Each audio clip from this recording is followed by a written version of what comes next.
നമസ്കാരം.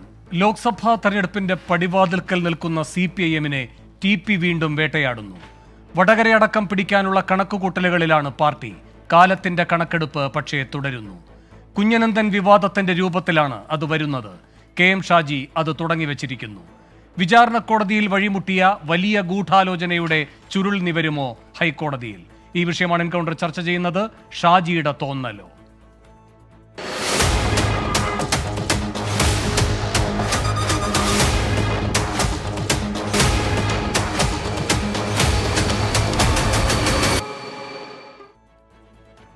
ഈ വിഷയത്തിൽ പ്രതികരിക്കാൻ RMPI നേതാവ് KK രമ MLA, കോൺഗ്രസിൽ നിന്ന് ജ്യോതികുമാർ ചാമക്കാല, CPM സഹയാത്രികൻ ഡോക്ടർ സെബാസ്റ്റ്യൻ പോൾ, രാഷ്ട്രീയ നിരീക്ഷകൻ NM പിയേഴ്സൺ എന്നിവർ എൻകൗണ്ടറിൽ തത്സമയം അതിഥികളായി പങ്കുചേരുന്നു. ആദ്യം ശ്രീമതി KK രമയിലേക്ക്. രമ, ഈ ഷാജി പറഞ്ഞ കാര്യങ്ങളിൽ എന്തെങ്കിലും വാസ്തവമുണ്ടെന്ന് സംശയിക്കുന്നുണ്ടോ?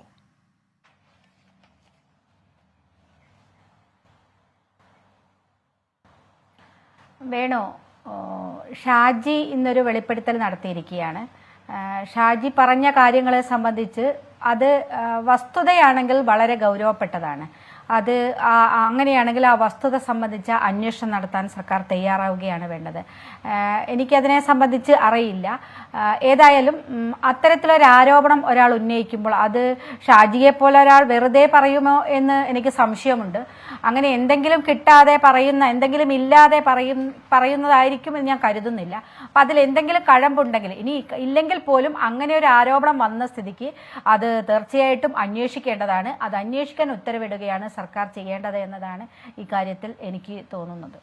പക്ഷേ ഈ സർക്കാർ അതിന് മുതിരുമെന്ന് കരുതുന്നുണ്ടോ? പ്രത്യേകിച്ചും ഷാജി പറയുന്നത് കുഞ്ഞനന്തൻ മുകൾ തട്ടിലെ ഗൂഢാലോചനയിലേക്ക് അന്വേഷണത്തിന് എത്താൻ കഴിയുന്ന ഏക കണ്ണിയാണെന്ന് പറയുമ്പോൾ.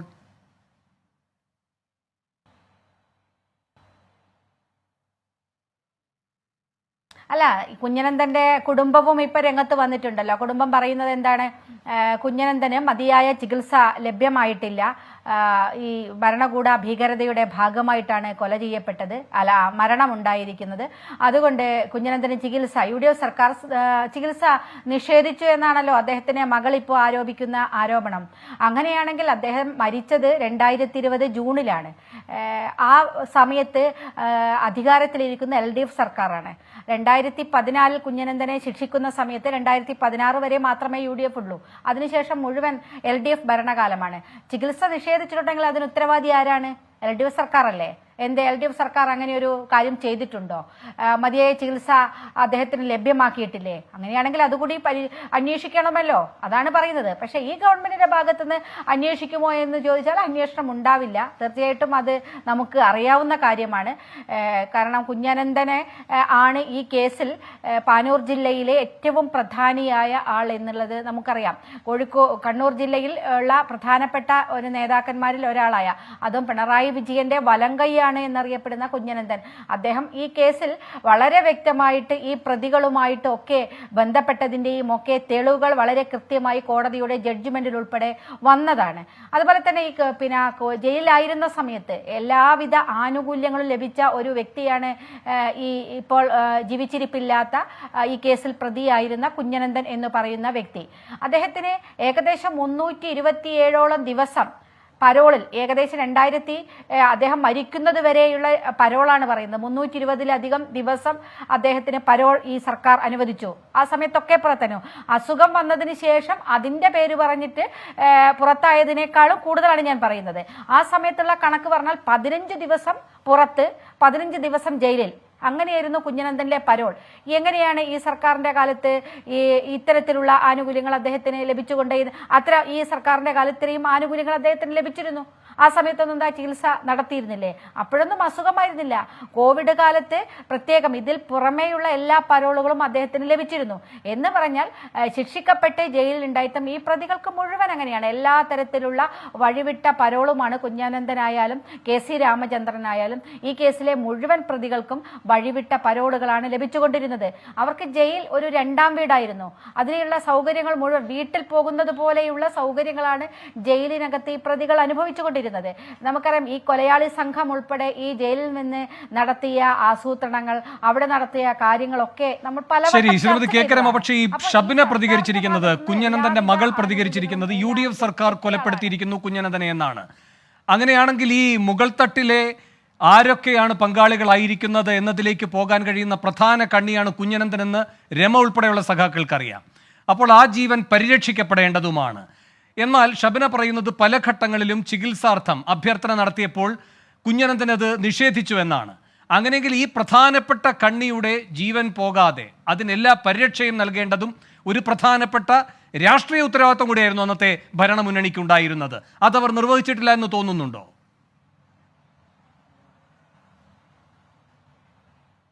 അല്ല, ഞാനതാണ് വേണു പറഞ്ഞത്. 2014 ഈ പിന്നെ കോടതി ഇവരെ ശിക്ഷിക്കുന്നത്. 2014 കോടതിയുടെ വിധി വരുന്നത്. 2014 ജൂൺ 28 അന്ന് മുതൽ 2016 മെയ് 16 വരെ മാത്രമാണ്, 2 വർഷമാണ് UDF സർക്കാർ ഉണ്ടായിരുന്നത്. 2016 മുതൽ 2020 വരെ ഇവിടെ ഭരിച്ചിരുന്നത് LDF സർക്കാരാണ്. അദ്ദേഹത്തിന് അസുഖം വന്നത് എപ്പോഴാണ്? അദ്ദേഹത്തിന് അസുഖം വന്നത് ഞാൻ വിചാരിക്കുന്നു 2017 18 മറ്റോ ആണ് അസുഖമുണ്ട് എന്ന റിപ്പോർട്ട് പുറത്തു വന്നത്. ആ സമയത്ത് മരണപ്പെട്ടത് 2020 ജൂണിലാണ്. അപ്പോൾ ഈ സമയത്ത് അദ്ദേഹം മരിക്കുന്ന സമയത്ത് ഇവിടെ അധികാരത്തിലിരുന്ന LDF സർക്കാരാണ്. ചികിത്സ നിഷേധിച്ചിട്ടുണ്ടെങ്കിൽ ഉത്തരവാദി ആരാണ്? അത് പറയട്ടെ. അതാണ് ഞാൻ പറയുന്നത്. ചികിത്സ നിഷേധിച്ചിട്ടുണ്ടെങ്കിൽ ഉത്തരവാദി LDF സർക്കാരല്ലേ? അപ്പൊ അങ്ങനെയാണെങ്കിൽ ഷബ്ന പറയുന്നത് വിശ്വസിക്കുന്നില്ല ശ്രീമതി കെ കെ രമ. അതായത് ഇതിനു മുൻപ് UDF സർക്കാരിന്റെ കാലത്ത് അനാരോഗ്യമുണ്ടായിരുന്നു, ചികിത്സയ്ക്കായി അഭ്യർത്ഥിച്ചു, അത് നിഷേധിച്ചു. അത് വ്യാജമായ ഒരു ആവശ്യമാണ്, മറ്റ് തരത്തിൽ ജയിലിൽ നിന്ന് പുറത്തു കടക്കാനുള്ള വിദ്യയാണ്, ആ രൂപത്തിൽ വേട്ടയാടി എന്നാണ് ഷബ്ന പറയുന്നത്. അത് താങ്കൾ മുഖവിലേക്ക് തന്നെ എടുക്കുന്നില്ല. ആ ഘട്ടത്തിൽ കുഞ്ഞനന്ദൻ ആരോഗ്യവാനായിരുന്നു എന്ന് തന്നെയാണ് ശ്രീമതി രമ കരുതുന്നത്. പിന്നെ അതിലൊരു തർക്കവുമില്ലല്ലോ. കുഞ്ഞനന്ദൻ, അത് ഞാൻ പറയുന്നത്, ആ ഘട്ടം മുതൽക്ക് കുഞ്ഞനന്ദൻ പകുതി ദിവസവും വീട്ടിലാണ്. അദ്ദേഹത്തെ ശിക്ഷിച്ചിട്ടുണ്ടെങ്കിലും 15 ദിവസം മാത്രം ജയിലിലും 15 ദിവസം. അല്ലാതെ LDF സർക്കാരിന്റെ കാലത്ത്, ഷബ്ന പറഞ്ഞത് UDFന്റെ കാലത്ത് ചികിത്സയ്ക്കായി അഭ്യർത്ഥിച്ചിട്ടുണ്ട്, അത് നിഷേധിച്ചു എന്നാണ് പറയുന്നത്. അനാരോഗ്യമുണ്ടെങ്കിലാണല്ലോ ചികിത്സ എന്ന് പറയുന്ന ആവശ്യം വരിക. അപ്പോൾ മുൻപേ രോഗിയായിരുന്നു എന്നാണ് ഷബ്ന പറയുന്നത്. അത് മൂർച്ഛിക്കുന്ന ഘട്ടം വരെ എത്തിച്ചത് UDF സർക്കാരിന്റെ നീതി നിഷേധമാണെന്ന് പറയുന്നു. ആ ഭാഗം വിശ്വസിക്കുന്നേ ഇല്ല ശ്രീമതി രമ എന്നാണോ കരുതേണ്ടത്? ഉറപ്പായിട്ടും വിശ്വസിക്കുന്നില്ല. കാരണം അങ്ങനെയാണെങ്കിൽ ഇപ്പോഴല്ലല്ലോ ആരോപണം പറയേണ്ടത്. ഷാജി ഇത് വെളിപ്പെടുത്തിയപ്പോഴാണോ ആരോപണം പറയേണ്ടത്? ആ സമയത്തെ നിഷേധിച്ചു എന്ന് പറഞ്ഞ് ഇവർ അധികാരത്തിൽ വന്നപ്പോഴൊന്നും എന്തേ ഒരു നടപടിയും സ്വീകരിക്കാതിരുന്നത്? നിഷേധിക്കുക ജയിലാണല്ലോ, ജയിൽ ഉദ്യോഗസ്ഥന്മാരല്ലേ തീരുമാനിക്കേണ്ടത്. ആ ഉദ്യോഗസ്ഥന്മാർക്കെതിരെ നടപടി എടുക്കണ്ടേ? അങ്ങനെ ചെയ്തിട്ടുണ്ടോ? ആ ഉദ്യോഗസ്ഥന്മാരുടെ പേരിലല്ലേ ചെയ്യേണ്ടത്? സർക്കാരിനെ പറയാലോ ശരിയാണ്. മാത്രമല്ല യഥാർത്ഥ പ്രതികളെ നിയമത്തിന് മുന്നിൽ കൊണ്ടുവന്ന എല്ലാ എണ്ണത്തിനെയും ക്രമസമാധാന ചുമതലയിൽ നിന്ന് മാറ്റി നിർത്താൻ നല്ല സാമർഥ്യം കാണിച്ച സർക്കാരാണല്ലോ പിണറായി സർക്കാരിൻ്റെത്. അപ്പോൾ കുഞ്ഞനന്ദൻ ഇങ്ങനെ ഒരു വലിയ നീതി നിഷേധം ജയിലിനകത്ത് ജയിലധികൃതരുടെ ഭാഗത്ത് നടക്കമുണ്ടായിട്ടുണ്ടെങ്കിൽ ഇനി ഒരുപക്ഷെ അദ്ദേഹം ഭരിക്കുന്നതിന് മുൻപുള്ള കാലത്താണെങ്കിലും ആ ഉദ്യോഗസ്ഥരൊക്കെ ഉണ്ടാവുമല്ലോ, അവർക്കെതിരെ നടപടി എടുക്കേണ്ടതായിരുന്നു. അങ്ങനെയൊന്നും ഉണ്ടായിട്ടില്ല. മാത്രമല്ല ഷാജി പറയുമ്പോൾ മാത്രമാണ് ഇങ്ങനെ നീതി നിഷേധത്തിന്റെ കഥ മകൾ ഒരു രാഷ്ട്രീയ വൈരാഗ്യ ബുദ്ധിയോടെ അവതരിപ്പിക്കുന്നത് എന്നതും ശരിയാണ്. അതുകൊണ്ട് ശ്രീമതി രമ പറയുന്ന കാര്യങ്ങൾക്ക് ഒരു പ്രാധാന്യവും പ്രസക്തിയും ഉണ്ട്. ഷബ്നയുടെ പ്രതികരണത്തിന്റെ വിശ്വാസയോഗ്യത അതുകൊണ്ട് തന്നെ സംശയാസ്പദമാണെന്ന് വേണമെങ്കിൽ കരുതാവുന്നതുമാണ്. ജ്യോതിയും കൂടെ മറുപടി പറയണം. രാഷ്ട്രീയമായി ഷബ്ന ഉന്നയിച്ചിരിക്കുന്ന ഒരു ആരോപണം കൂടിയായിരിക്കുന്നത് കൊണ്ട്. പക്ഷേ ഞാൻ ജ്യോതിയിലേക്ക് വരുന്നതിന് മുമ്പ് ഡോക്ടർ സെബാസ്റ്റ്യൻ പോൾ ആരു പറഞ്ഞു എന്നത് മാറ്റി നിർത്തിക്കൊണ്ട് വെളിപ്പെടുത്തലിന് ഒരു പ്രാധാന്യമുണ്ട്. അത് നിഷേധിക്കപ്പെട്ട ഏതെങ്കിലും നീതിയിലേക്ക് വെളിച്ചം വീശുന്നതാണ് എങ്കിൽ അതിനെ ആ ഗൗരവ ബുദ്ധിയോടെ പരിഗണിക്കുകയും വേണ്ടതാണ്. നിയമവൃത്തത്തിൽ കൂടെ പ്രവർത്തിക്കുന്ന വ്യക്തിയാണല്ലോ അങ്ങ്. അങ്ങനെയെങ്കിൽ ഷാജിയുടെ രാഷ്ട്രീയ ബോധ്യം, നീതിബോധം അതൊക്കെ ഏത് രൂപത്തിൽ വേണമെങ്കിലും തുലനം ചെയ്തോളൂ. പക്ഷെ പറഞ്ഞ കാര്യം മുന്നിൽ നിൽക്കുന്നു. ഒരു മറുവാദം ആ കുടുംബത്തിൽ നിന്നും വന്നിരിക്കുന്നു. കോടതി നിർണായകമായ ഒരു ഘട്ടത്തിലേക്ക് ഈ വിഷയത്തിൽ കടക്കുകയും ചെയ്തിരിക്കുന്ന ഘട്ടത്തിൽ ഒരു വായ്പാട്ട് പാടി എന്ന് പറഞ്ഞ് ഒഴിവാക്കേണ്ടതാണോ ഷാജിയുടെ പ്രതികരണം? അല്ല, ആര് പറഞ്ഞു എന്നത് ചില ഘട്ടങ്ങളിൽ പ്രാധാന്യമുള്ള കാര്യം തന്നെയായിരിക്കും. വാസ്തവത്തിൽ നമ്മുടെ PC ജോർജിൻ്റെ ഒരു വടക്കൻ പതിപ്പാണ് ഈ KM ഷാജി. അദ്ദേഹം മറ്റൊരു കൊലക്കേസിൻ്റെ പശ്ചാത്തലത്തിൽ, ഫസൽ വധക്കേസിൻ്റെ പശ്ചാത്തലത്തിൽ ദുർബലമായ വകുപ്പുകൾ പി ജയരാജനെതിരെ ചുമത്തിയിരിക്കുന്നു. അദ്ദേഹം പുറത്തിറങ്ങി നടന്നാൽ ഇനിയും കൊലപാതകങ്ങൾ ഉണ്ടാകും എന്ന് ഒരു പത്രസമ്മേളനം നടത്തി കാര്യം പറയുകയുണ്ടായി. അതിനെതിരെ അപകീർത്തി കേസ് കൊടുത്തപ്പോൾ താൻ ഉദ്ദേശിച്ചത് ഈ ജയരാജനെ അല്ല എന്നുള്ള ഒരു ന്യായം പറഞ്ഞ് അദ്ദേഹം രക്ഷപ്പെട്ടു പോരുകയായിരുന്നു. അപ്പം അതുകൊണ്ട് രാഷ്ട്രീയമായ ഉദ്ദേശങ്ങൾ വെച്ചുകൊണ്ട് ചില ഘട്ടങ്ങളിൽ, ചില സന്ദർഭങ്ങളിൽ ചിലരൊക്കെ ചില കാര്യങ്ങൾ പറയും. ഇവിടെ ഷാജി പറഞ്ഞത് അതുകൊണ്ട് തന്നെ പൂർണ്ണമായും വിശ്വാസയോഗ്യമായി കണക്കിലെടുക്കാവുന്ന ഒന്നല്ല. ഒരു കൊലപാതകം അത് രാഷ്ട്രീയമായി വളരെ പ്രാധാന്യമുള്ള ഒരു കൊലപാതകം തന്നെയായിരുന്നു എന്ന കാര്യത്തിൽ ആർക്കും തർക്കമില്ല.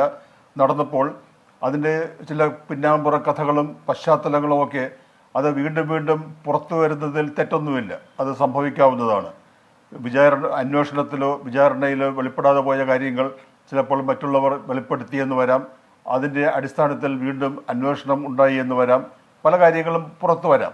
ഇവിടെ ഷാജി പറഞ്ഞു എന്ന കാരണം കൊണ്ട് മാത്രം ഈ സംഭവത്തെ അത് വിശ്വാസയോഗ്യമായി കണക്കിലെടുക്കാൻ കഴിയില്ല.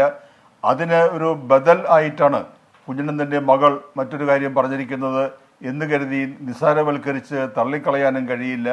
അതുകൊണ്ട് പക്ഷേ അതിന്റെ നടുക്ക് ഒരു ഹൈക്കോടതി നിൽക്കുന്നു, അതിന്റെ ഇടപെടൽ നിൽക്കുന്നു. ആ ഘട്ടം അങ്ങ് പ്രാധാന്യത്തോടെ കാണണം. ഷാജിക്ക് ഇതിൽ ഗൂഢാലോചനയുടെ പ്രധാനപ്പെട്ട കണ്ണിയാണ്. അയാളെ ഇല്ലാതാക്കി, കുഞ്ഞനന്തനെ ഇല്ലാതാക്കി എന്ന് പറയുന്നതിലൊരു രാഷ്ട്രീയ ഉദ്ദേശം ഉണ്ടാകാൻ നിഷേധിക്കുന്നില്ല. പക്ഷേ ഹൈക്കോടതി ഇപ്പോൾ എന്താണ് ചെയ്തിരിക്കുന്നത്? അടഞ്ഞു വിചാരണ കോടതിയിൽ എന്ന് കരുതിയിരിക്കുന്ന ഒരു അധ്യായം തുടങ്ങി വെച്ചിരിക്കുകയാണ്. അതിലെ ഒരു പ്രധാനപ്പെട്ട ഘട്ടം തന്നെയാണ് ഈ കുഞ്ഞനന്തൻ എന്ന് പറയുന്ന ആളുടെ സാന്നിധ്യം. ഈ വിഷയത്തിൽ കുഞ്ഞനന്തൻ ഇപ്പോഴില്ല. പക്ഷേ കുഞ്ഞനന്തൻ എന്തു ചെയ്തു, കുഞ്ഞനന്തൻ ആർക്കു വേണ്ടി ചെയ്തു തുടങ്ങിയ കാര്യങ്ങളിലേക്ക് കൂടി ഹൈക്കോടതി അന്വേഷണം ഒരുപക്ഷെ മുന്നോട്ട് കൊണ്ടുപോയേക്കാം. അതിൻ്റെ ഏറ്റവും വലിയ നാന്ദിയാണ് ഈ പറയുന്ന കെ കൃഷ്ണനെയും ജ്യോതി ബാബുവിനെയും ഈ ഗൂഢാലോചന കുറ്റത്തിൻ്റെ പരിധിയിലേക്ക് ഉൾപ്പെടുത്തിയിരിക്കുന്നത്. അവർ കുറ്റവാളികളാണ് എന്ന് കോടതി കണ്ടെത്തിയിരിക്കുന്ന ഘട്ടം. അവിടെയാണ് ഷബ്ന പറയുന്നത് അങ്ങനെയേ ഉണ്ടായിട്ടില്ല. ഷബ്നയുടെ അതിവ്യഗ്രത എന്താണ്? ഒന്ന്, ജീവഭയം. രണ്ട്, ഈ കാര്യത്തിൽ മുകളിലേക്ക് പോകുന്ന ഒന്നായി കുഞ്ഞനന്തൻ ചർച്ച ചെയ്യപ്പെട്ടുകൂടാ. ഞങ്ങൾക്ക് പരാതിയേ ഇല്ല. അങ്ങനെ ആ ഗ്രന്ഥം ഉടനെ തന്നെ പൂട്ടണം. ആ വ്യഗ്രതയും സംശയാസ്പദമാണ്. Doctor Sebastian Paul. അതെ, നമുക്ക് അങ്ങനെ പല കാര്യങ്ങളിലും സംശയം തോന്നാം. അതിലൊന്നും തെറ്റില്ല. പക്ഷെ ഒരു പ്രമാദമായ അല്ലെങ്കിൽ ഒരു സെൻസേഷണലായ ഒരു മർഡർ കേസിൻ്റെ വിചാരണ കീഴ്ക്കോടതി ചിലരെ ശിക്ഷിച്ചു. ആ ശിക്ഷ അപൂർണമാണ് എന്ന് കണ്ടുകൊണ്ട് ഹൈക്കോടതിയുടെ ഇടപെടലുണ്ടായിരിക്കുന്നു. രണ്ടുപേരെ കൂടി കൂടുതലായി ശിക്ഷിച്ചിരിക്കുന്നു. അതുകൊണ്ടും കാര്യങ്ങൾ അവസാനിക്കുന്നില്ല. ഹൈക്കോടതിക്ക് അതിൽ ഇടപെടുന്നതിനും കൂടുതൽ പരിശോധന നടത്തുന്നതിനുമൊക്കെയുള്ള അധികാരമുണ്ട്. അതുകൊണ്ട് കാര്യങ്ങൾ വരട്ടെ, നമുക്ക് അതിനെ തടയാൻ കഴിയില്ല. പക്ഷേ കുഞ്ഞനന്തൻ എന്ന വ്യക്തിയെ ചൂണ്ടിക്കാണിക്കപ്പെട്ടതുപോലെയും നമുക്കറിയാവുന്നതുപോലെയും ഇന്ന് ജീവിച്ചിരിക്കുന്നില്ല. ജീവിച്ചിരിക്കാത്ത ഒരാളെ മുൻനിർത്തിക്കൊണ്ട് അദ്ദേഹത്തിലൂടെ ഈ കേസിൻ്റെ പുനരന്വേഷണം അറിയപ്പെടാത്ത ഉന്നതങ്ങളിലേക്ക് എത്തിക്കാനാണ് ശ്രമിക്കുന്നതെങ്കിൽ അത് എത്രമാത്രം ഫലസിദ്ധി കൈവരുത്തും എന്ന കാര്യത്തിലും എനിക്ക് സംശയമുണ്ട്. ശരി, ജ്യോതികുമാർ ചാമക്കാലയും ഈ ചർച്ചയിൽ പങ്കുചേരുകയാണ്. ജ്യോതി, ഈ കാര്യത്തിൽ ഉന്നതതല ഗൂഢാലോചന, അതുമായി ബന്ധപ്പെട്ട കേന്ദ്ര ഏജൻസികളുടെ തന്നെ അന്വേഷണം വേണം എന്ന് സമരമുഖം തുറന്നൊരു വ്യക്തിയാണ് ഈ ചർച്ചയിലുള്ളത്. ശ്രീമതി രമ, നിങ്ങൾ കൊടുത്ത വാഗ്ദത്തമുണ്ട് അവർക്ക്. നിങ്ങൾ അധികാരത്തിലിരിക്കുന്ന ഘട്ടത്തിലാണ് അത്, എന്നിട്ടത് മുന്നോട്ട് പോയിട്ടില്ല. ഇപ്പോൾ ഈ CPM അടിക്കാനുള്ളൊരു വടി കൂടി കൊടുത്തിട്ടുണ്ട്. അത് ആ ഘട്ടത്തിൽ കേന്ദ്രവും കേരളവും ഭരിച്ചിരുന്നത് നിങ്ങളാണ്. ഷാജിയുടെ പാർട്ടിയും ഉണ്ടായിരുന്നു. എന്നിട്ട് ഈ കാര്യങ്ങളിലേക്കൊക്കെ പോകാൻ കഴിയുന്ന സാധ്യതകളെ എന്നത്തേക്കുമായി അടച്ച് ഇപ്പോൾ കോൾ റെക്കോർഡ്സ് ഇല്ല എന്നൊരു വിചിത്ര ന്യായവുമായി ആ ഘട്ടത്തിൽ ആ തീരുമാനമെടുക്കേണ്ടിയിരുന്ന മുൻ ആഭ്യന്തരമന്ത്രിയും ന്യായീകരിച്ച് രംഗത്തിറങ്ങുമ്പോൾ നിങ്ങൾക്കെതിരെ തന്നെയാണോ യുദ്ധം ചെയ്യുന്നത്?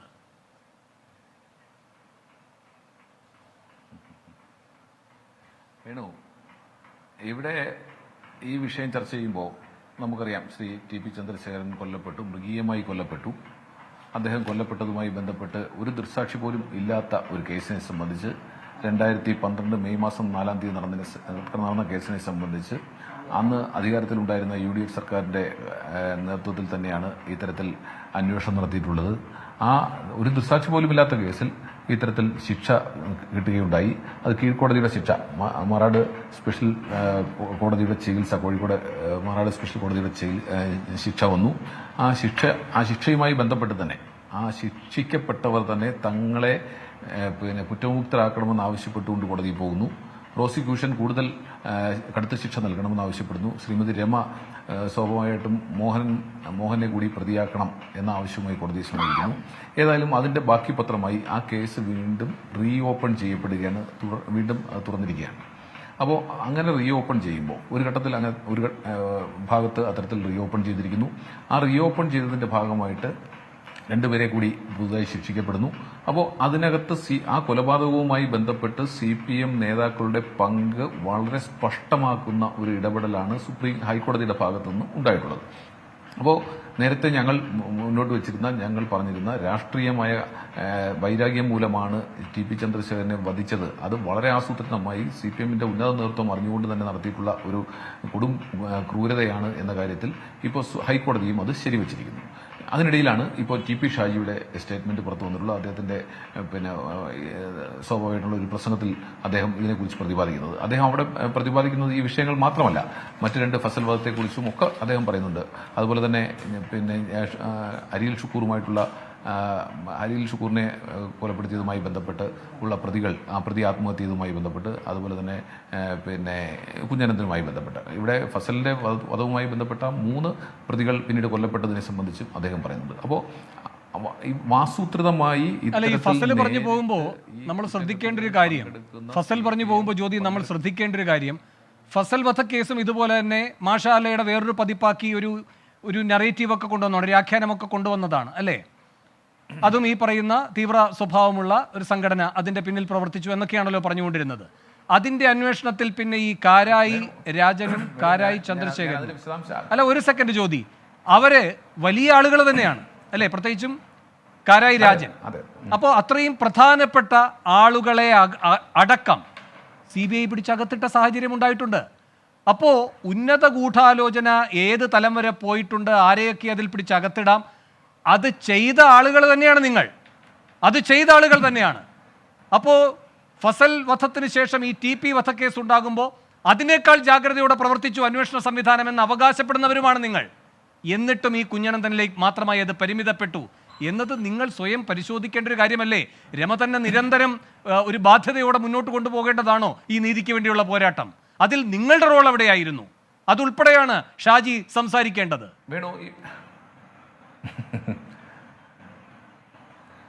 വേണു, അവിടെ ശ്രീമതി രമയ്ക്ക് ഉൾപ്പെടെ ബോധ്യമുള്ള കാര്യങ്ങളാണ്. അവിടെ ഈ കേസുമായി ബന്ധപ്പെട്ട് അന്നത്തെ UDF സർക്കാർ ചെയ്യാൻ കഴിയുന്നത് സാധ്യമായതെല്ലാം ചെയ്തിട്ടുണ്ട് എന്ന കാര്യത്തിൽ ഒരു തർക്കവും വേണ്ട. ഇവിടെ വാദത്തിന് വേണ്ടി താങ്കൾ എന്നോട് ചോദിക്കാൻ വേണ്ടി ഒരു ചോദ്യം ചോദിക്കാം എന്നതിനപ്പുറത്തേക്ക് ഈ കാര്യത്തിനെ സംബന്ധിച്ച് കുഞ്ഞനന്തൻ വരെ എത്തിപ്പെട്ടത് നോക്കൂ. കുഞ്ഞനന്തനെ കുറിച്ച് പറയുമ്പോൾ ഇപ്പം നമുക്കറിയാമല്ലോ, ഈ താങ്കൾ ഈ പറഞ്ഞ മാഷാള്ള വിഷയത്തെ സംബന്ധിച്ച് ഈ കൊലപാതകം നടന്ന നിമിഷങ്ങൾക്കുള്ളിൽ ഏഷ്യാനെറ്റ്, നമ്മുടെ കൈരളി ചാനൽ വന്ന വാർത്ത എന്താണ്? ഇങ്ങനെ TP ചന്ദ്രശേഖരനെ വധിച്ചിരിക്കുന്നു, അത് അന്നത്തെ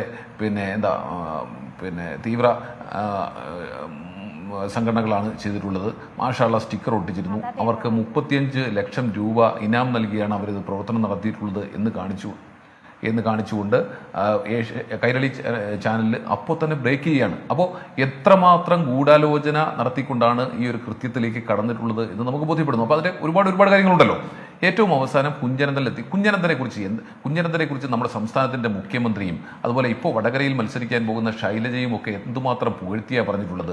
അതുപോലെ തന്നെ നമ്മുടെ ഇപ്പോഴത്തെ CPMന്റെ സംസ്ഥാന സെക്രട്ടറി അദ്ദേഹം പറഞ്ഞ 4 വാചകം ഞാൻ ഒന്ന് വായിച്ചോട്ടെ. കുഞ്ഞനന്തനെ കുറിച്ച് എന്തൊക്കെയാണ് ഇവിടുത്തെ മാധ്യമങ്ങൾക്ക് പറഞ്ഞു പരത്തുന്നത്? വളരെ വലിയ ഭീകരവാദിയായി അവതരിപ്പിച്ചു. ഈ നാട്ടിലെ ജനങ്ങളുടെ കണ്ണിലൂണിയായി വളർന്നു വന്ന കുഞ്ഞനന്തനെതിരെ മാധ്യമങ്ങൾ നീചമായ പ്രവർത്തനം നടത്തി. അതുകൊണ്ടാണ് അദ്ദേഹത്തിന്റെ സംസ്കാരം നടത്തുന്നതിന് കൂടുതൽ ആളുകൾ എത്തിയത് എന്ന് പറഞ്ഞത് ഇപ്പോഴത്തെ CPMന്റെ സംസ്ഥാന സെക്രട്ടറിയാ. മുഖ്യമന്ത്രി എന്താ പറഞ്ഞത്? പാർട്ടിയെ അകമഴിഞ്ഞു സ്നേഹിച്ച വ്യക്തി എന്നാണ്. അപ്പോൾ അത്തരത്തിലുള്ള ഒരു ക്രിമിനലിനെ, ഒരു കൊടും ക്രിമിനലിനെ, ആ ക്രിമിനലിനെ സംബന്ധിച്ച്, അദ്ദേഹത്തെ സംബന്ധിച്ച് ആ മേഖലയിലുള്ള പോലീസുകാർ വിളിക്കുന്ന ഇരട്ടപ്പേര് പോലും മരണം എന്നാണ്. ഒരു കൊലപാതകം ഉണ്ടായാൽ, ഒരു രാഷ്ട്രീയ കൊലപാതകം ഉണ്ടായാൽ തൊട്ടടുത്ത ദിവസം രാവിലെ അതിലെ പ്രതികൾ ആര്? കാലൻ കുഞ്ഞനന്തൻ ഒരു ഭാഗത്ത്, മരണം എന്ന ഇരട്ടപ്പേരിൽ അറിയപ്പെടുന്നുണ്ട്. തൊട്ടടുത്ത ദിവസം അദ്ദേഹം ലിസ്റ്റുമായിട്ട് വരികയാണെന്നേ. ഇതിലെ പ്രതികളാർ. അപ്പോൾ അത്തരത്തിലുള്ള കൊലപാതകങ്ങൾ ആസൂത്രണം ചെയ്തിരുന്ന ഒരു കൊടും ക്രിമിനൽ, ആ കൊടും ക്രിമിനലിനെ എത്രമാത്രം ഗ്ലോറിഫൈ ചെയ്തുകൊണ്ടാണ് CPM-ന്റെ സംസ്ഥാന സെക്രട്ടറിയും CPM-ന്റെ മുഖ്യമന്ത്രിയും CPM-ന്റെ പോളിറ്റ് ബ്യൂറോ അംഗങ്ങളും അതുപോലെ തന്നെ കേന്ദ്ര കമ്മിറ്റി അംഗം ശൈലജ ഉൾപ്പെടെ, അവർ സ്ത്രീ കൂടിയാണെന്ന് ശ്രീമതി രമയെ പോലെ അവരും ഒരു സ്ത്രീയാണ്, അവരും അത് കാണണം. ഇത്തരത്തിൽ കുഞ്ഞനന്തനെ മാത്രം, ഒരു ഏരിയ കമ്മിറ്റി അംഗമായ ഒരു കുഞ്ഞനന്തൻ ഒരു കൊലക്കേസിൽ ശിക്ഷിക്കപ്പെട്ട അദ്ദേഹത്തിന്റെ ശിക്ഷ ഇപ്പൊ പോലും ഈ ഹൈക്കോടതി പോലും ശരിവച്ചിരിക്കുകയാണ്. എന്നിട്ടും അദ്ദേഹത്തെ ഗ്ലോറിഫൈ ചെയ്തുകൊണ്ട് 10,000-കണക്കിന് ആളുകളെ പങ്കെടുപ്പിച്ചുകൊണ്ട് പാർട്ടിയുടെ ഒരു സമ്മേളനം പോലെ നടത്തിക്കൊണ്ട് അദ്ദേഹത്തിന്റെ ശവദാഹം ഉൾപ്പെടെ നടത്തുമ്പോൾ, അവിടെ അദ്ദേഹത്തിന് സ്മാരകം പണിയുമ്പോൾ കേരളത്തിലെ നമ്മുടെ സമൂഹത്തോട് ഈ CPM വിളിച്ചു പറയാൻ ഉദ്ദേശിക്കുന്നത് എന്താണ്? വ്യക്തത വരുത്തണ്ടേ? ഒരു കൊടും ക്രിമിനൽ, ആ CPM-ന്റെ എല്ലാ കൊലപാതകങ്ങൾക്കും നേതൃത്വം വഹിച്ച വ്യക്തി, അതിന്റെ പിന്നാമ്പുറ ചരട് വലിച്ച വ്യക്തി, ആ വ്യക്തി ഇപ്പോൾ പറയുന്നത്, ആ വ്യക്തിയെ ഗ്ലോറിഫൈ ചെയ്തിട്ട് ഇപ്പോഴും പറഞ്ഞുകൊണ്ടിരിക്കുന്നത് ഞങ്ങൾ അത് വിശ്വസിക്കുന്നില്ല, അദ്ദേഹം അത് ചെയ്തില്ല, അദ്ദേഹം ഒരു പാവമാണ്, അദ്ദേഹത്തിന് മേൽക്കോടതി ഉണ്ട് എന്ന് പറഞ്ഞാൽ അത് റാറ്റിഫൈ ചെയ്യപ്പെടുമോ? അപ്പോൾ അത്തരത്തിലുള്ള ക്രിമിനലുകളെ മാറ്റി നിർത്താനുള്ള ആർജവം കാണിക്കാത്ത CPM-ന്റെ നേതാക്കന്മാർ അവർ ഇപ്പോഴും പറയുന്നത്, ഇപ്പൊ അദ്ദേഹത്തിന്റെ മകൾ പറഞ്ഞതിനെ കുറിച്ച് താങ്കൾ പറഞ്ഞു. ഞാൻ ചോദിക്കട്ടെ, 2014 എൻ്റെ കണക്ക് ശരിയാണെങ്കിൽ ഈ കൊലപാതക കേസിലെ ജഡ്ജ്മെന്റ് വന്നിട്ടുള്ളത് 2014 ജൂൺ മാസം 28-ാം തീയതിയാണ്. ആ ജഡ്ജ്മെന്റ് വരുമ്പോൾ അദ്ദേഹത്തിന്റെ ആരോഗ്യസ്ഥിതിയെക്കുറിച്ച് സ്വാഭാവികമായും അവിടെ അവതരിപ്പിക്കുവാനുള്ള അവസരം ലഭിക്കുമല്ലോ. ഏത് കേസിലായാലും ശിക്ഷിക്കപ്പെടുന്നതിന് മുമ്പ് അദ്ദേഹത്തിന്റെ എനിക്ക് ഇന്ന പ്രശ്നങ്ങളുണ്ട് ആരോഗ്യപരമായി, അതുകൊണ്ട് എൻ്റെ കാര്യത്തിൽ ഒരു മേഴ്സി ഉണ്ടാകണം എന്ന് സ്വാഭാവികമായും അദ്ദേഹത്തിന് വേണ്ടി വാദിക്കുന്ന വക്കീൽ പറയുമല്ലോ. പറഞ്ഞിട്ടുണ്ടോ? അദ്ദേഹത്തിന്റെ ഈ അസുഖത്തെക്കുറിച്ച് പറഞ്ഞിട്ടുണ്ടോ? ഇല്ല. അതിനൊക്കെ ശേഷം അത് കഴിഞ്ഞു ഏകദേശം 23 മാസം കഴിഞ്ഞപ്പോഴത്തേക്കും സർക്കാർ മാറി, ഇടതുപക്ഷ സർക്കാർ വന്നു.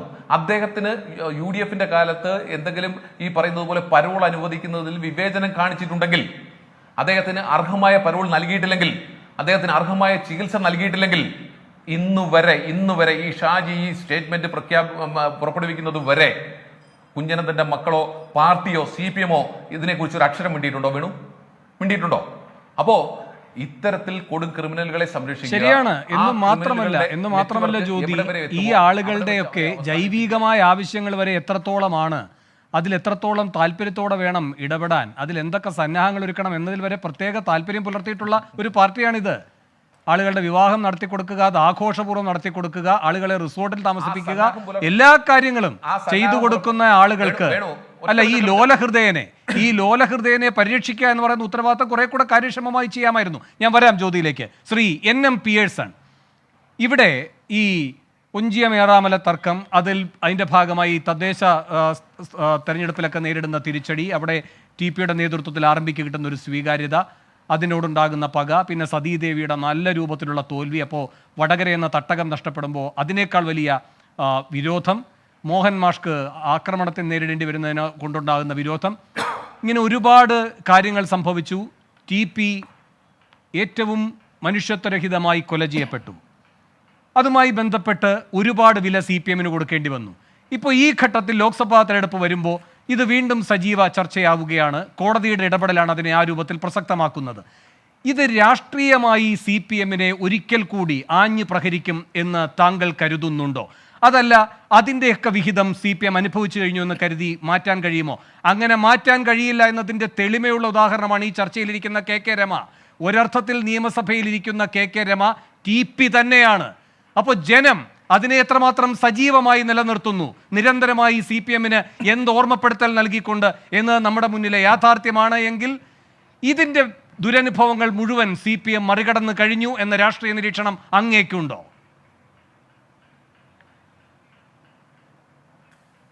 അല്ല, ഒരു കാലത്തും മറികടക്കാൻ പറ്റാത്ത ഒരു രാഷ്ട്രീയ ദുരന്തമാണ് CPM-നെ സംബന്ധിച്ചിടത്തോളം TP ചന്ദ്രശേഖരൻ വധം എന്ന കാര്യത്തിൽ രാഷ്ട്രീയമറിയുന്നവരെ സംബന്ധിച്ചിടത്തോളം സംശയമുണ്ടാവില്ല. ഒരു രാഷ്ട്രീയ പ്രസ്ഥാനം ഒരു കാരണവശാലും നിർവഹിക്കാൻ പാടില്ലാത്തതായ, പ്രത്യേകിച്ച് ജനാധിപത്യപരമായ സമീപനം പുലർത്തുകയും ജനങ്ങളുടെ ഇടയിൽ പ്രവർത്തിക്കാനായിട്ട് ആഗ്രഹിക്കുന്ന ഒരു പാർട്ടി ഒരിക്കലും ചെയ്യാൻ പാടില്ലാത്തതായിട്ടുള്ള ഒരു കാര്യമാണ് TP ചന്ദ്രശേഖരൻ വധത്തിലൂടെ CPM നിർവഹിച്ചത് എന്നുള്ള കാര്യത്തിൽ രാഷ്ട്രീയ ബാലപാഠം അറിയുന്ന ആർക്കും സംശയം ഉണ്ടാവില്ല എന്നാണ് ഞാൻ കരുതുന്നത്. അതുകൊണ്ട് തന്നെ അതൊരു കാരണവശാലും CPM-നെ ഒരു കാലത്തും വെറുതെ വിടുകയില്ല എന്നുള്ള കാര്യവും നമ്മൾ മനസ്സിലാക്കേണ്ടതാണ്. പക്ഷേ പാർലമെൻ്ററി തെരഞ്ഞെടുപ്പ് അല്ലെങ്കിൽ നിയമസഭാ തെരഞ്ഞെടുപ്പ് ഇപ്പോൾ നിയമസഭയിലേക്ക് നടക്കുന്നതായിട്ടുള്ള തെരഞ്ഞെടുപ്പുകളിൽ അത് എത്രമാത്രം ഇനി വരാൻ പോകുന്ന കാലത്ത് ഇമ്പാക്റ്റ് ഉണ്ടാക്കും എന്ന് നമുക്ക് പറയാനായിട്ട് പറ്റില്ല. കാരണം അതിശക്തമായിട്ടുള്ള രീതിയിൽ അതിൻ്റെ പ്രഹരമേറ്റ് കഴിഞ്ഞതാണ് CPM. അതിൻ്റെ പ്രഹരം തുടരുകയാണ് ചെയ്യുന്നത്. അത് തുടർന്നുകൊണ്ടേയിരിക്കും. പക്ഷെ ഞാൻ എപ്പോഴും ഈ കാര്യത്തിൽ പറയാൻ ആഗ്രഹിക്കുന്ന ഒരു കാര്യം, ഈ രാഷ്ട്രീയ കൊലപാതകങ്ങൾ എന്ന് പറയുന്നത് എപ്പോഴും ഒരു ഇൻസ്ട്രക്റ്റീവ് മെൻറ്റാലിറ്റിയോടുകൂടി തന്നെയാണല്ലോ പ്രവർത്തിക്കുന്നത്. എന്തിനാണ് TP ചന്ദ്രശേഖരനെ വധിക്കുന്നത്? TP ചന്ദ്രശേഖരനെ ഇല്ലാതാക്കുക മാത്രമല്ല, TP ചന്ദ്രശേഖരനെ പോലെ പ്രവർത്തിക്കുന്നതായിട്ടുള്ള ആളുകളെ, പാർട്ടിയെ വെല്ലുവിളിക്കുന്നവരെ, പാർട്ടിയുടെ ഇടതുപക്ഷ രാഷ്ട്രീയം പാർട്ടി തന്നെ കൈയൊഴിയുന്നു എന്നുള്ളതും പാർട്ടിയുടെ ഇടതുപക്ഷ രാഷ്ട്രീയത്തിലുള്ള അതിൻ്റെ വ്യതിയാനം അതിശക്തമായിട്ടുള്ള രീതിയിൽ ചോദ്യം ചെയ്യപ്പെടുകയും ചെയ്യുന്ന സമയത്ത് അത് നീ ചോദിക്കേണ്ട, നിന്നെപ്പോലെ ഒരാളും ചോദിക്കേണ്ടതില്ല എന്ന ശക്തമായിട്ടുള്ള സന്ദേശം നൽകുക എന്നുള്ളതാണ്. അതെല്ലാ തീവ്രവാദ സ്വഭാവം പുലർത്തുന്നതായ രാഷ്ട്രീയ പ്രസ്ഥാനങ്ങൾക്കും ഉള്ളതാണ്. ഗൗരി ലങ്കേഷ് നമുക്കറിയാവുന്ന ഒരു കാര്യമാണ്. ഞാൻ ഒറ്റ പേര് മാത്രമേ പറയുന്നുള്ളൂ. ഗൗരി ലങ്കേഷിനെ കശാപ്പ് ചെയ്യുന്ന സമയത്ത് ഹിന്ദുത്വ തീവ്രവാദികൾ മുന്നോട്ട് വെച്ച ഒരേ ഒരു സന്ദേശം അതായിരുന്നു. അതൊരു ഇൻസ്ട്രക്റ്റീവ് മെസ്സേജാണ്. നിങ്ങൾ ഒരിക്കലും ഞങ്ങൾക്ക് നേരെ വരാൻ പാടില്ല എന്നുള്ളതാണ്. ഞങ്ങൾക്ക് നേരെ വന്നാൽ നിങ്ങളെ അരിഞ്ഞു തള്ളും എന്നുള്ളതാണ്. ഈ സന്ദേശമാണ് യഥാർത്ഥത്തിൽ ചന്ദ്രശേഖരനെതിരെ നടപ്പാക്കപ്പെട്ടത് എന്നുള്ളതാണ് പ്രധാനപ്പെട്ട കാര്യം. അത് ഒരു കാരണവശാലും നമ്മുടെ ഈ രാഷ്ട്രീയ ഭൂമിയിൽ നിന്നോ രാഷ്ട്രീയ ചരിത്രത്തിൽ നിന്നോ മാറ്റം ചെയ്യപ്പെടുന്നതല്ല എന്നാണ് ഞാൻ മനസ്സിലാക്കുന്നത്. ആ മാറ്റം ചെയ്യപ്പെടാൻ പാടില്ലാത്തതുമാണ്. കാരണം നമ്മുടെ രാഷ്ട്രീയത്തെ പുനർനിർമ്മിക്കാനായിട്ട്, റീകൺസ്ട്രക്റ്റ് ചെയ്യാനായിട്ട് കഴിയണമെങ്കിൽ അത്തരത്തിലുള്ള രാഷ്ട്രീയ ബോധ്യം എന്ന് പറയുന്നത് നമ്മുടെ സമൂഹത്തിന് ഉണ്ടാകേണ്ടതാണ് എന്നുള്ള, അതാണ് അതിൻ്റെ ഒരു പൊളിറ്റിക്കൽ ഇമ്പാക്റ്റ് എന്ന് പറഞ്ഞാൽ യഥാർത്ഥത്തിൽ കേരളത്തിൽ അതാണ് എന്നാണ് ഞാൻ മനസ്സിലാക്കുന്നത്. ഈ ഷാജി എന്തുകൊണ്ടാണ് ഈ ആരോപണം ഇപ്പോഴും ഉന്നയിക്കുന്നതെന്ന് സ്വാഭാവികമായിട്ടും യുക്തിബോധമുള്ളൊരു മനുഷ്യനെ ചോദിക്കാവുന്നൊരു ചോദ്യമാണ്.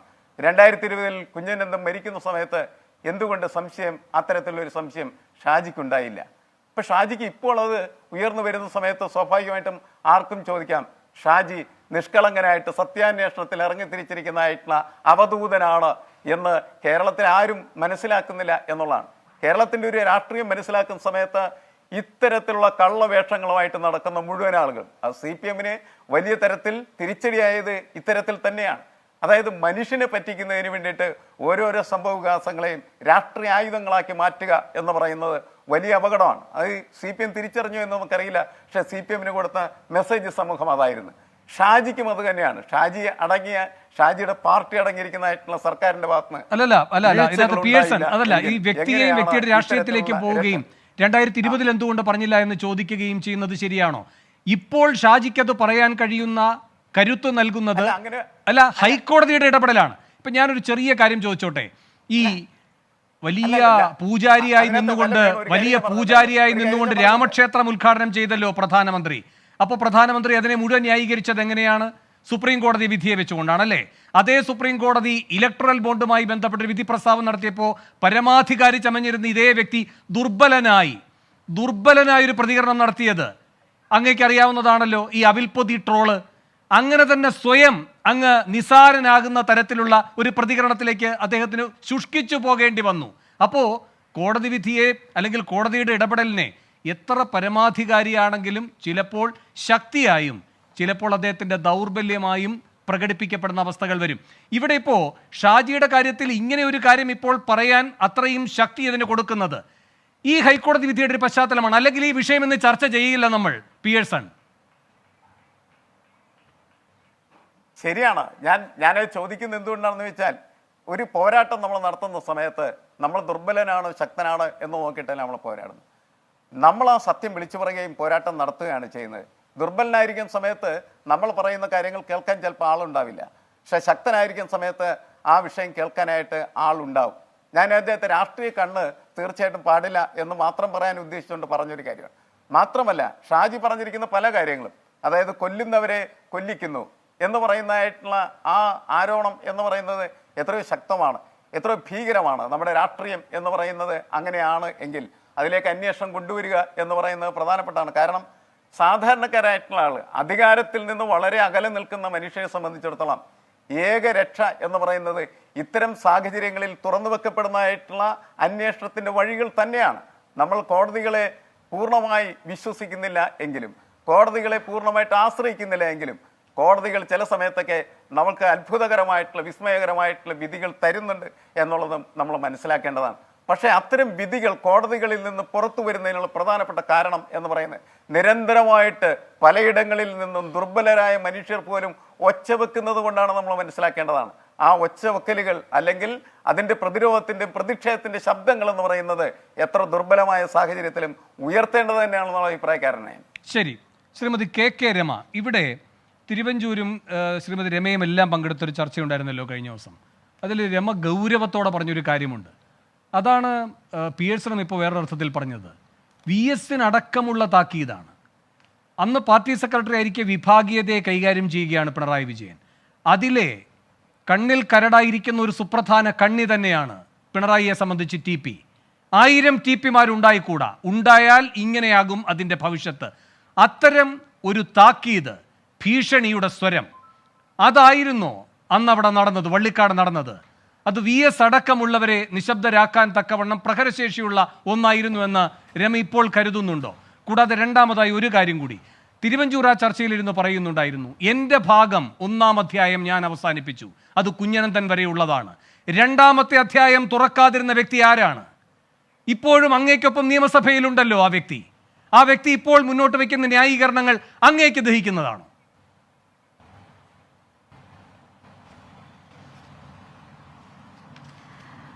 വേണോ, ഇതിനകത്ത് പിന്നെ ഒരു കാര്യം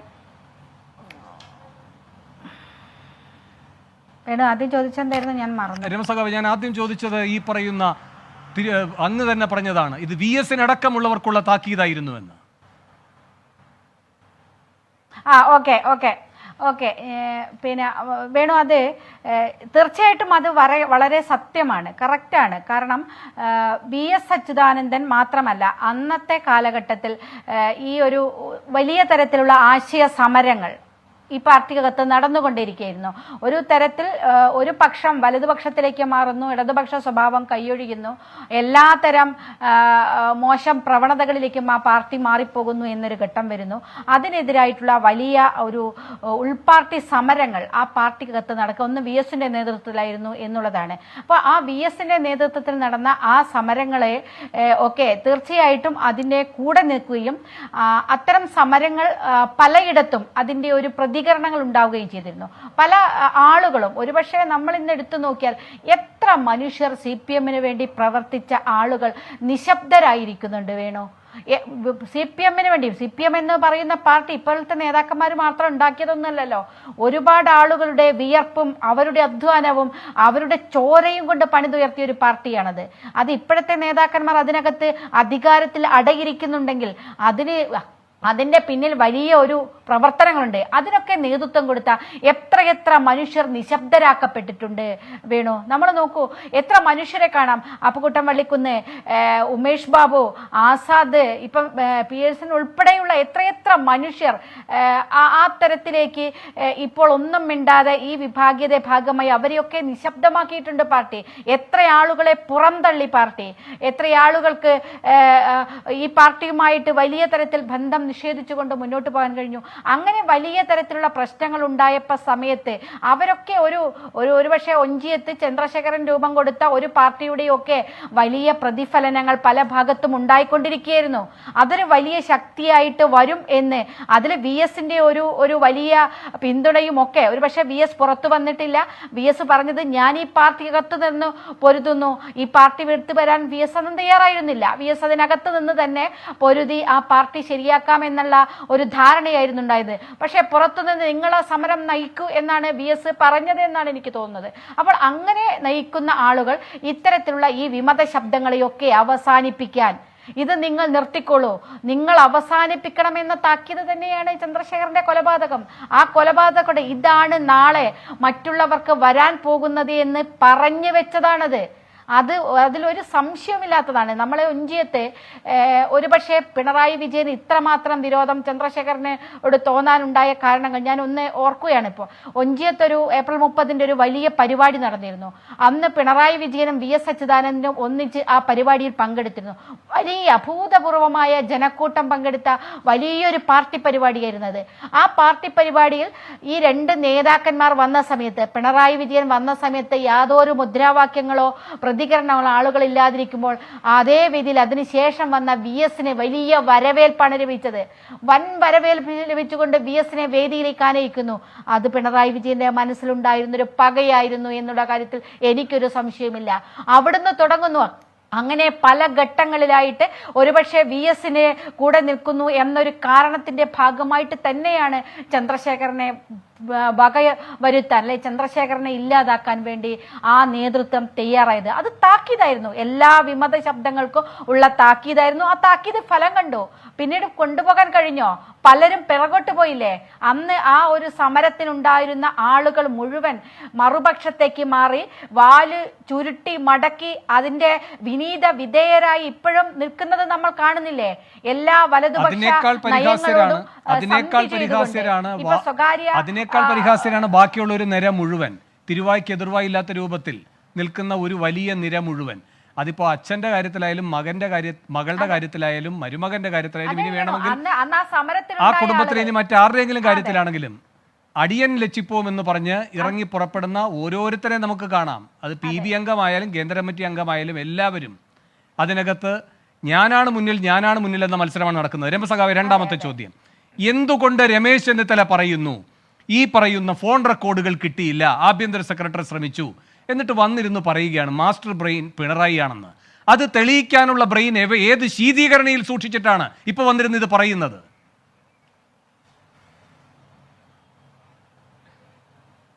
അല്ല, അതില് ആ കാര്യത്തിന് വസ്തുതയാണ് വേണു. കാരണം അത് എന്തുകൊണ്ട് കിട്ടിയില്ല എന്നുള്ളത് മറ്റൊരു രാഷ്ട്രീയമാണ്, ഞാൻ അതിലേക്ക് പോകുന്നില്ല. പക്ഷെ അന്ന് ഈ അന്വേഷണം മുന്നോട്ട് കൊണ്ടുപോയ സമയത്താണ് ഞങ്ങൾ CBI അന്വേഷണം ആവശ്യപ്പെട്ടുകൊണ്ട് തിരുവനന്തപുരത്ത് നിരാഹാര സമരം കിടക്കുന്നത്. ആ നിരാഹാര സമരത്തിനൊടുവിലാണ് CBI അന്വേഷണം തത്വത്തിൽ അംഗീകരിച്ചുകൊണ്ട് ആ സമരം അവിടെ അവസാനിപ്പിക്കുന്നത്.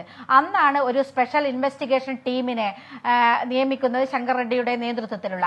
ആ ശങ്കർ റെഡ്ഡിയുടെ നേതൃത്വത്തിലുള്ള ടീം വളരെ ഫലപ്രദമായി അന്വേഷണം കൊണ്ടുപോയി എന്നാണ് ഞാൻ വിചാരിക്കുന്നത്.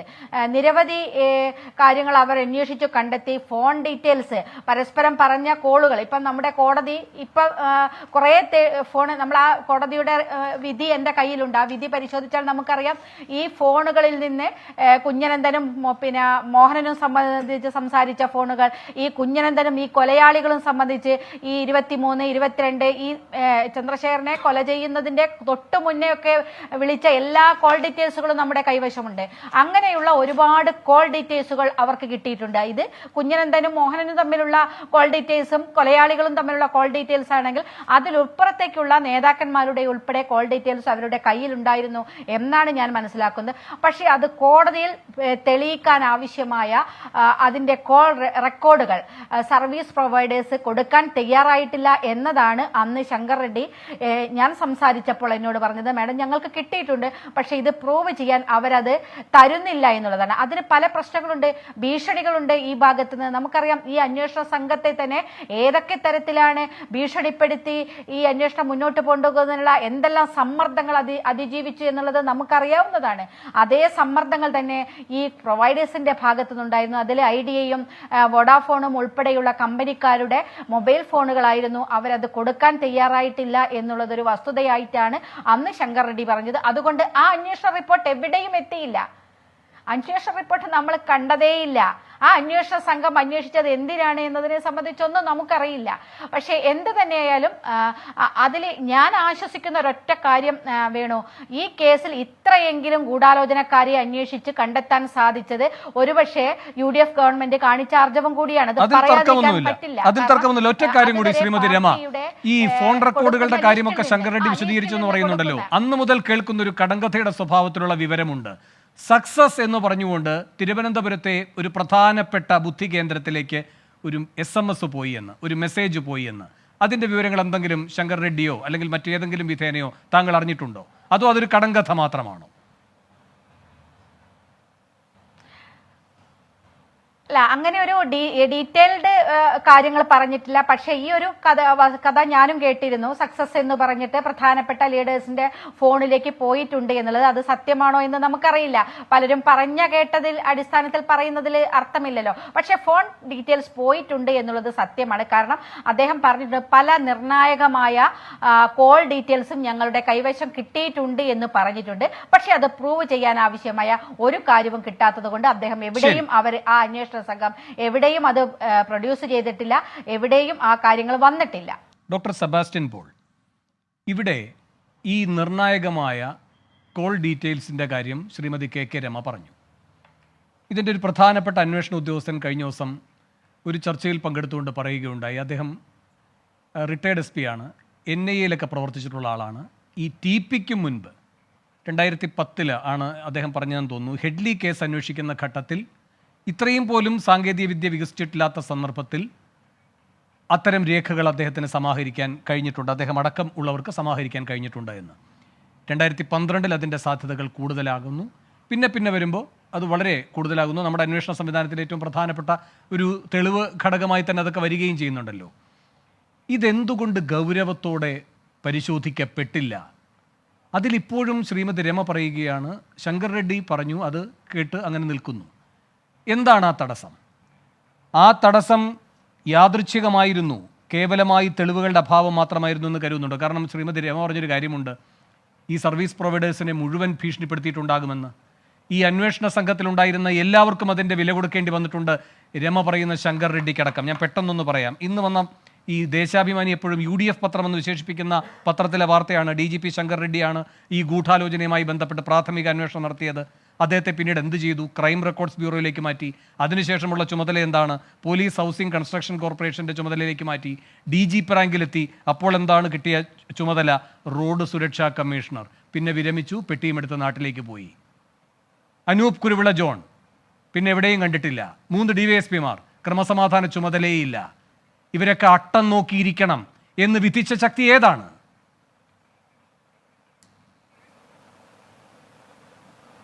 അല്ല, എന്താണ് വേണുവിൻ്റെ ചോദ്യമെന്നും അതിന് പ്രതീക്ഷിക്കുന്ന ഉത്തരവെന്നും എനിക്കറിയാം.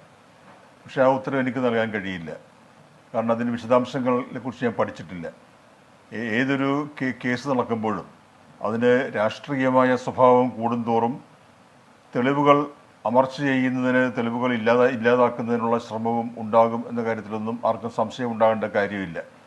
ഇവിടെ വളരെയേറെ രാഷ്ട്രീയവൽക്കരിക്കപ്പെട്ട സെൻസേഷണലായ ഒരു രാഷ്ട്രീയ കൊലപാതകം നടന്നിരിക്കുന്നു.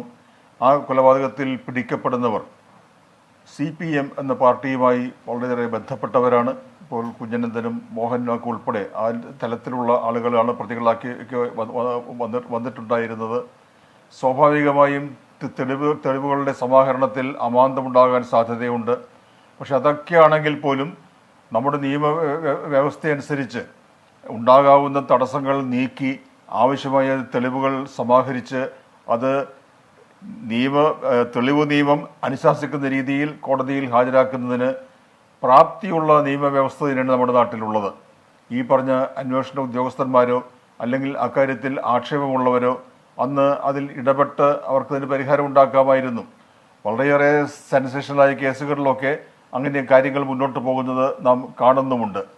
ഇവിടെ അതുകൊണ്ട് തെളിവുകൾ ഹാജരാക്കാൻ കഴിഞ്ഞില്ല, അതിനുള്ള പ്രൂഫ് കിട്ടിയില്ല എന്ന് അന്വേഷണ ഉദ്യോഗസ്ഥർ പറഞ്ഞാൽ അത് വകവെച്ച് കൊടുത്തുകൊണ്ട് എന്നാൽ അങ്ങനെയാവട്ടെ എന്ന് കരുതി ഇത്രയും കാലം കാത്തിരുന്നവർ ഇപ്പോൾ ചില കാര്യങ്ങളുമായി വരുന്നത്. ഞാൻ ചോദിക്കുന്നത് ഡോക്ടർ സെബാസ്റ്റ്യൻ പോൾ, ഇപ്പോൾ ഈ ഒന്നാം പിണറായി സർക്കാർ വന്ന ആദ്യഘട്ടത്തിൽ ഏറ്റവും വലിയ അവകാശവാദം എന്തായിരുന്നു? പിണറായിയുടേത് ജിഷ കേസായിരുന്നു അല്ലേ? കാരണം അന്ന് ആ UDF സർക്കാരിനെ ഏറ്റവും പ്രതിരോധത്തിലാക്കിയ ആ തെരഞ്ഞെടുപ്പ് വന്ന ഘട്ടത്തിൽ ഈ കാര്യങ്ങളെല്ലാം അമർത്തിവെച്ചു എന്നൊക്കെ പറഞ്ഞ അടക്കം വലിയ ജനരോഷത്തിന് കാരണമായൊരു കേസായിരുന്നു അത്. പെട്ടെന്ന് കാര്യങ്ങൾ മാറുന്നു, കൃത്യമായി അന്വേഷണ സംവിധാനം പ്രവർത്തിക്കുന്നു, യഥാർത്ഥ പ്രതിയെ കണ്ടെത്തുന്നു, നീതി ഉറപ്പാക്കുന്നു എന്നൊക്കെ ഗ്വാഗ്വാ വിളിച്ചയാളാണ്. അപ്പോൾ അവിടെ മികച്ചതല്ലാത്ത അന്വേഷണ സംവിധാനം അദ്ദേഹം വരുമ്പോൾ മികച്ചതാക്കാൻ കഴിയുന്നുവെങ്കിൽ മികച്ചതായി പ്രവർത്തിച്ചതിനെ മികച്ചതല്ലാതാക്കുക എന്ന കുബുദ്ധിയും പ്രവർത്തിക്കുന്ന ഒരു ഭരണാധികാരിയാണെന്ന് പറയേണ്ടി വരും. രണ്ടും നമ്മുടെ മുന്നിലെ വസ്തുതകളാണ്. അല്ല, എന്നിപ്പോൾ പറയുന്നത് വേണുവല്ലേ? അങ്ങനെ രണ്ട് അനുഭവങ്ങൾ നമ്മുടെ മുന്നിൽ നിൽക്കുകയാണ്. ഹൗസിംഗ് കൺസ്ട്രക്ഷൻ കോർപ്പറേഷന്റെ ചുമതലയിൽ ഇരുന്നുകൊണ്ട് അട്ടം നോക്കിയിരുന്ന ഒരു വ്യക്തി അയാൾ അതിനു മുൻപ് നിർവഹിച്ച ചുമതല.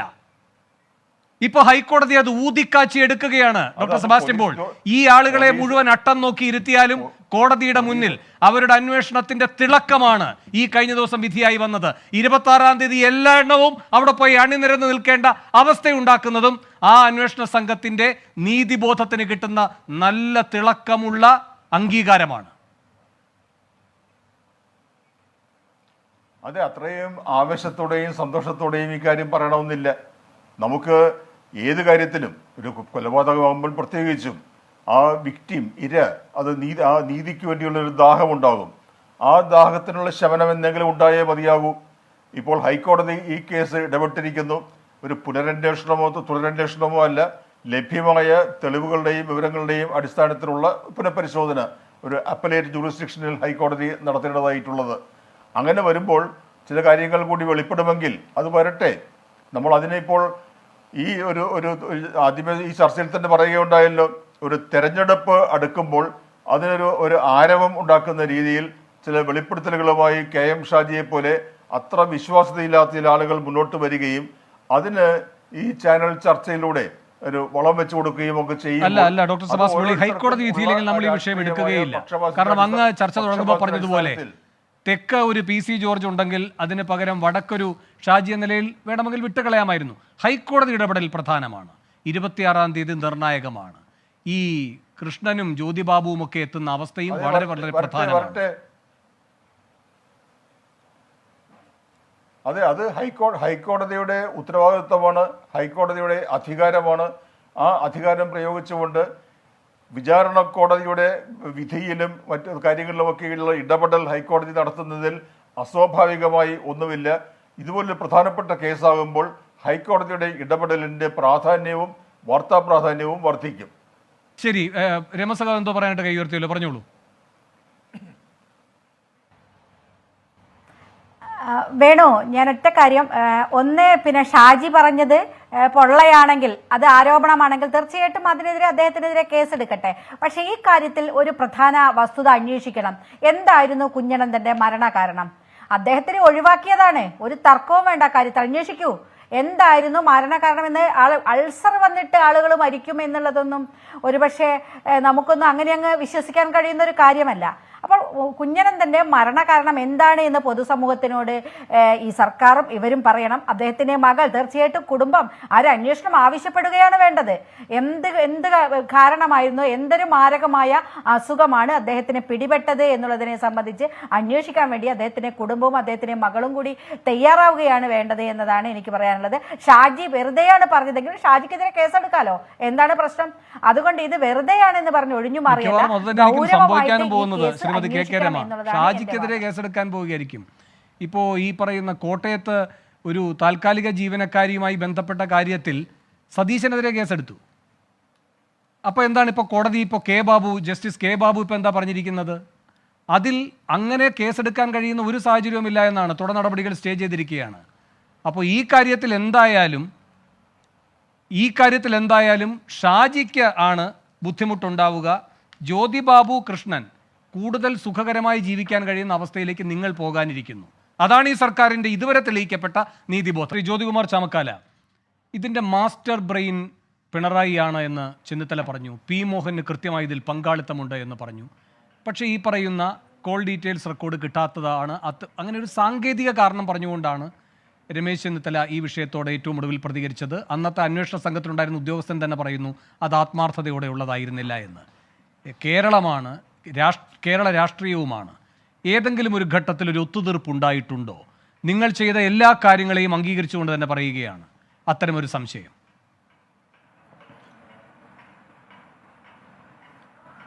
വേണു, ഇതിനകത്ത് അത്തരത്തിൽ എന്തെങ്കിലും ഒരു ഒത്തുതീർപ്പ് ഉണ്ടായിട്ടുണ്ടെങ്കിൽ അത് ആദ്യം ബോധ്യപ്പെടേണ്ടതും അതിനെതിരെ പ്രതികരിക്കുന്നതും സ്വാഭാവികമായി ശ്രീമതി രമയായിരിക്കും എന്ന കാര്യത്തിൽ തർക്കവും വേണ്ട.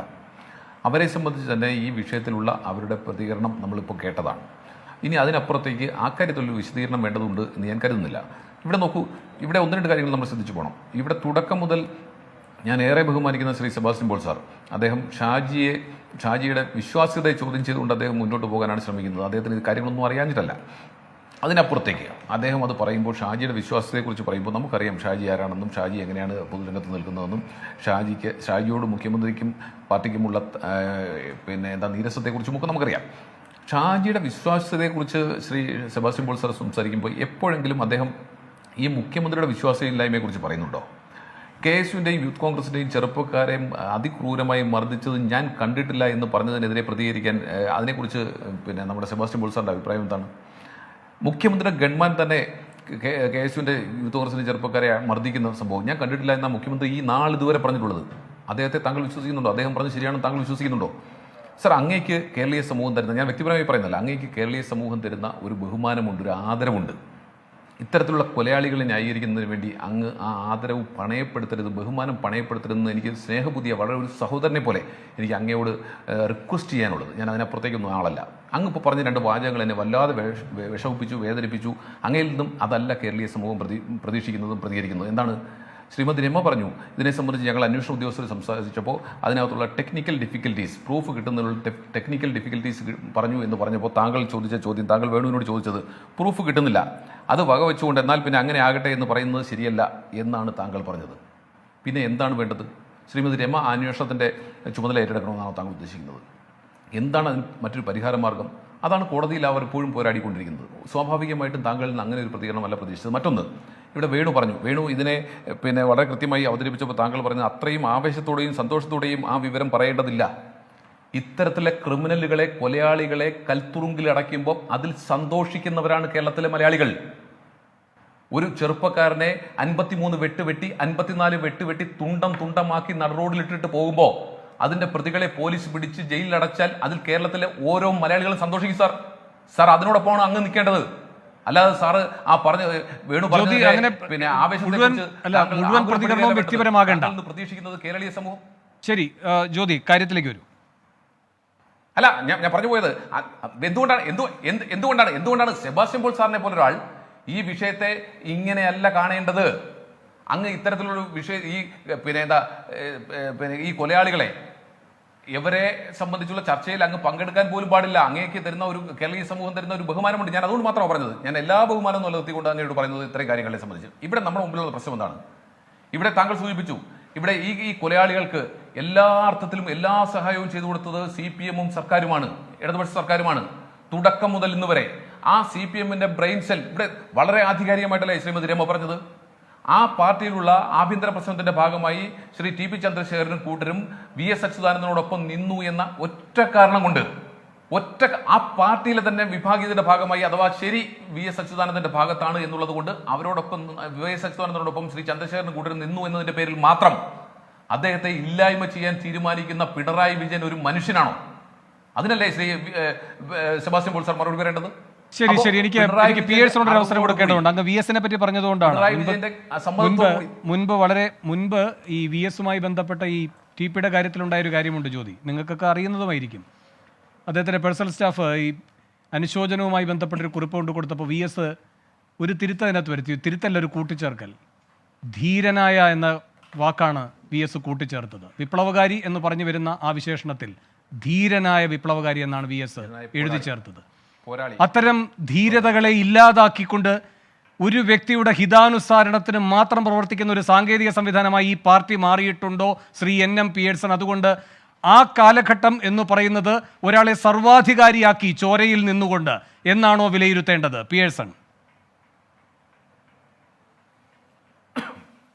അല്ല, ഇതിൻ്റെ ഒരു പൊളിറ്റിക്കൽ റിസൾട്ട് എന്ന് പറയുന്നത് കേരളത്തിൽ രാഷ്ട്രീയ കൊലപാതകങ്ങൾ ഇനി നടക്കില്ല എന്ന് നമ്മൾ കരുതേണ്ടതില്ല. പക്ഷേ ഒരു രാഷ്ട്രീയ കൊലപാതകത്തെയും കേരളത്തിന് ന്യായീകരിക്കാനാവില്ല എന്നുള്ളതാണ്. അതാണ് അതിൻ്റെ ഒരു പൊളിറ്റിക്കൽ റിസൾട്ട് എന്ന് പറയുന്നത്. 1. 2, പാർട്ടി നേരത്തെ ഈ ചർച്ചകളിലൊക്കെ സൂചിപ്പിച്ചതുപോലെ വ്യക്തികേന്ദ്രീകൃതമായി തീരുകയും ഒരു വ്യക്തി പറയുന്നത് എല്ലാവരും കേൾക്കുന്ന തരത്തിലേക്ക്, അതിൻ്റെ ആശയ ചർച്ചകൾ പോലും ഇല്ലാത്ത തരത്തിലേക്ക് അത് അസ്തമിക്കുകയും ചെയ്തിരിക്കുന്നു എന്ന് പറയുന്നത് കേരള രാഷ്ട്രീയത്തെ സംബന്ധിച്ചിടത്തോളം വളരെ അപകടകരമായിട്ടുള്ള ഒരു അന്തരീക്ഷമാണ് സൃഷ്ടിച്ചിരിക്കുന്നത്.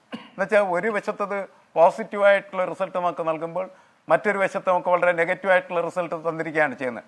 പാർട്ടിയുടെ ഉൾപാർട്ടി ചർച്ചകൾ, പാർട്ടിയുടെ പ്രത്യയശാസ്ത്രപരമായിട്ടുള്ള നിലപാടുകൾ, ഇതെല്ലാം തന്നെ വലിയ തോതിൽ ഒരാളുടെ കാൽക്കീഴിൽ കെട്ടിവെക്കപ്പെട്ട ഒരു അവസ്ഥയിലേക്ക് കാര്യങ്ങൾ എത്തിച്ചേർന്നു എന്ന് പറയുന്നത് വലിയ ദുരന്തം തന്നെയാണ് എന്നാണ് എനിക്ക് തോന്നുന്നത്.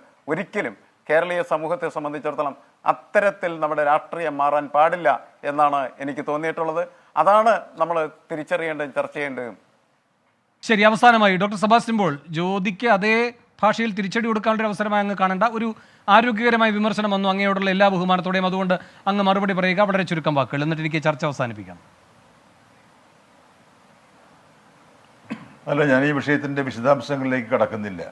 പക്ഷേ ശ്രീ ജ്യോതികുമാർ പറഞ്ഞ ഒരു കാര്യത്തോട് ഞാൻ പൂർണ്ണമായും യോജിക്കുന്നു. അത് അങ്ങേയറ്റം മ്ലേച്ഛമായ അപലപനീയമായ ഒരു കൊലപാതക കേസാണ് നമ്മുടെ മുന്നിലുള്ളത്. അതിനെ ആ രീതിയിൽ കാണുകയും അപലപിക്കുകയും ചെയ്തിട്ടുള്ള വ്യക്തി തന്നെയാണ് ഞാൻ. ഇപ്പോഴും എൻ്റെ ആ നിലപാടിൽ മാറ്റവുമില്ല. പക്ഷെ ഇവിടെ ഹൈക്കോടതിയിൽ ആ കേസ് വന്നിരിക്കുന്നു. അതിന് ചില പുതിയ മാനങ്ങൾ ഉണ്ടാകും എന്ന് പ്രതീക്ഷിക്കുന്നു. ഈ പ്രതീക്ഷ എന്ന് പറയുന്നത് ഓരോരുത്തരുടെയും രാഷ്ട്രീയമായ താല്പര്യങ്ങൾക്ക് അനുസൃതമായിരിക്കും. അവിടെയാണ് ചില കാര്യങ്ങൾ ഇവിടെ പരാമർശിക്കപ്പെട്ടു. അതിനുള്ള മറുപടി എനിക്ക് പറയേണ്ടി വരുന്നത്, സാങ്കേതികമായ കാരണങ്ങളാൽ ലഭ്യമായ തെളിവ് വിചാരണ കോടതിയിൽ ഹാജരാക്കാൻ കഴിഞ്ഞില്ല എന്ന് അന്വേഷണ ഉദ്യോഗസ്ഥൻ പറഞ്ഞു എന്ന് പറഞ്ഞാൽ അതിന് പ്രതിവിധി നമ്മുടെ നിയമത്തിലുണ്ട് എന്ന് മാത്രമാണ് ഞാൻ ചൂണ്ടിക്കാണിച്ചത്. ശരി, എന്തായാലും 26-ാം തീയതി കോടതി കൂടട്ടെ, CPM ഒരിക്കൽ കൂടി പ്രതിക്കൂട്ടിൽ നിൽക്കട്ടെ, കാലം കണക്ക് ചോദിക്കട്ടെ. വളരെയധികം നന്ദി. ചർച്ചയിൽ പങ്കെടുത്ത എല്ലാവർക്കും. എൻകൗണ്ടർ അവസാനിക്കുന്നു.